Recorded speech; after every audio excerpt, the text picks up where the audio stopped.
At ito yung panahon na may comfort natin kayo, pamilya, mga nagmamahal sa kanya. At makita natin na ang ating kapatid ay mapunta sa mabuti ng kalagayan. At yun ay mapunta sa ating Ama sa langit. Ibinasa natin teksto sa chapter 11 ng Juan. Kapitulo 25 at 26. Yun po yung comfort na pangawahan natin. Ano po yung sinabi natin? I am the resurrection and I am the life. Ako ang buhay at muling pagkabuhay. May pinapakita lang ng Panginoong Jesus kung siya mismo. Lahat naman yung ginagawa natin ngayon Kristiyano, kaya tayo tinatawag na Kristiyano. Sinusunod natin at ginagawa yun si Kristo. Kaya tayo Kristiyano, sinusunod natin ang ginagawa ni Kristo. So, yung mga turo niya, na sinabi niya, ako ang buhay at ang muling pagkabuhay. So, ibig sabihin po, pinakita, ayan, malapit na ang Semana Santa.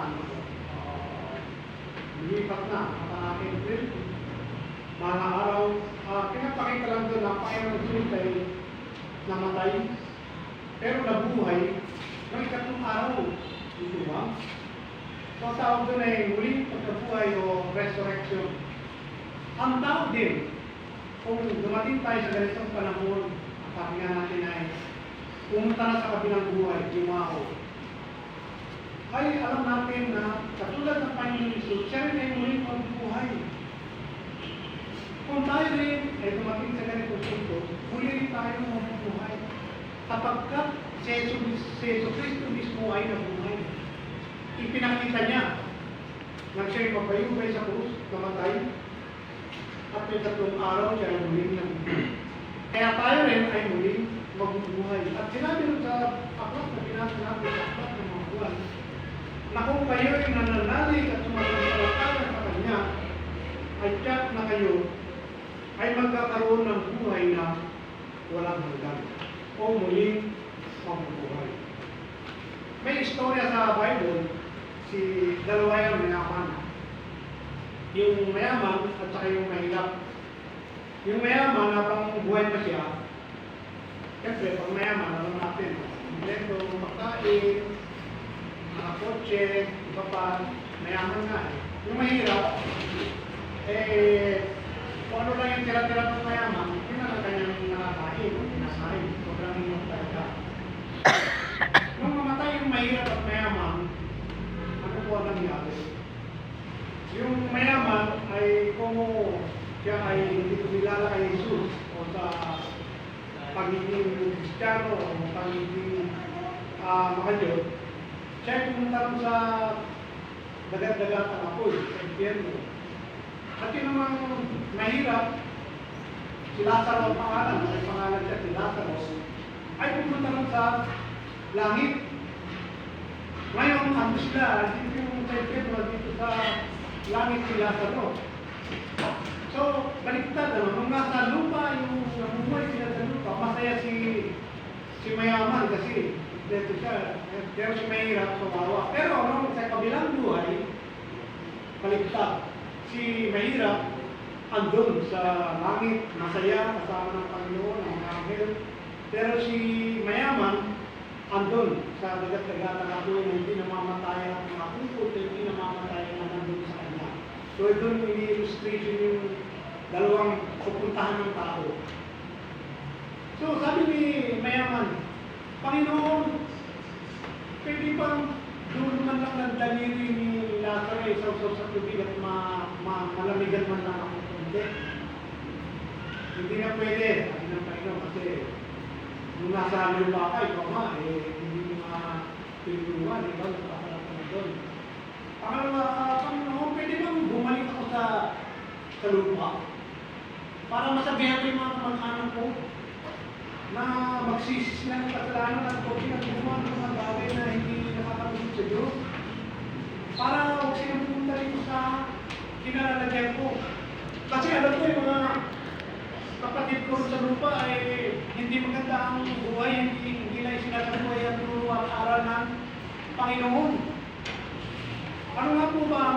Panginoon sa ating mga tao. Ang sabi ng Panginoon, sambahin siya at wala ng Diyos na iba. Handugan siya at wala ng ibang Diyos na hahandugan. Paglingkuran siya at wala ng ibang Diyos na paglingkuran. Anong ginagawa ng mga tao ngayon? Naghahandog sila sa mga Diyos-Diyosan. Nagsasamba sila, nagdaralag sila sa mga Diyos-Diyosan. At ang mga dinidiyos nila ay ang kanyang pera, ang kanyang lakas, ang kanyang alilo. Ang gusto ng Diyos ay maging mapagpakumbaba, mapagpasensya, mapagmahal, mapagkunawain, tulungan ang kapwa, maglingkod sa Panginoon, maglingkod sa kapwa, magsimba paglinggo.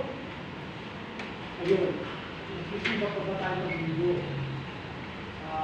Sabi nga ng isang pastor, ay ano lang, pagkatong taon, kesta, mga araw, saka lang may nagsisimba. Ayan. So, ang lahat ng yan, sinabi ni yung mayaman, yung nasa impyerno, Panginoon, pwede mong sabihan ko sila, yung mga kamag-anak ko, para huwag sila mamunta rito sa impyerno. Pwede ko bang sabihan sila na ganoon din, na mamuhay sila ng Kristiyano, sundin ang kalooban ng Diyos at mga panuntunan ng Diyos? Sabi ng Panginoon, hindi na pwede. Kasi, nung nandun ka sana bubuhay ka pa, may nangaral na sa inyo. May simbahan doon, may mga pare doon, may mga pastor doon. Nung buhay ka pa, nandun na, tinutulungan na, ipinapaliwanag sa inyo kung ano ang buhay sa kabilang buhay. At yung buhay ngayon. Ano po ba yung buhay natin ngayon? Pansamantala lang itong buhay na ito. Kapagkat meron pang sa kabilang buhay. Kaya tinatawag natin sa mga kabilang buhay. Samantalang nandito pa tayo sa buhay na ito, ay sinasabi na may mga nangangaral na, may mga nagtuturo na, may mga simbahan na, may mga pari na. Na kayo ay mamuhay ng Kristiyano. Ituro nyo sa inyong mga anak ang pagdasal, pagsisimba, at kayo mismo ay gumawa ng mabuti sa kapwa, huwag nang naman, maging matulungin, maglingkod sa Diyos. Pero anong nangyari? Hindi, sabi ng Panginoon kay Gusto Mayaman, binigyan ka na ng pagkakataon sa lupa, hindi ka na pwede bumalik. Panginoon, baka pwede ako bumalik, masabihin mo kung ano, hindi na pwede. Kapag na yung panahon na ibigay sa iyo at panahon para sa kanila. Mapalad sila dahil buhay pa sila, maaaring pagbago pa ang kanilang buhay. Maraming ganun mga kapatid. Kaya hindi natin ma-judge ang isang tao. We cannot judge na tao na ito, ang ito, ito. Ang Diyos lamang at yung tao ang nakakaalam. Yung puso lamang ng tao ay ang talagang Diyos ang nakakaalam. Kaya ang ating kapatid na Rami, ang Diyos at siya ang nakakaalam. At ang Diyos naman, siya ay paruroon sa Ama. At gumawa siya ng kabutihan. Pakita natin ng testimony or pagbibigay parangal ng kanyang kamag-anak. Matunay nga namuhay siyang mabuting tao at nagmahal at yan na yung minahal.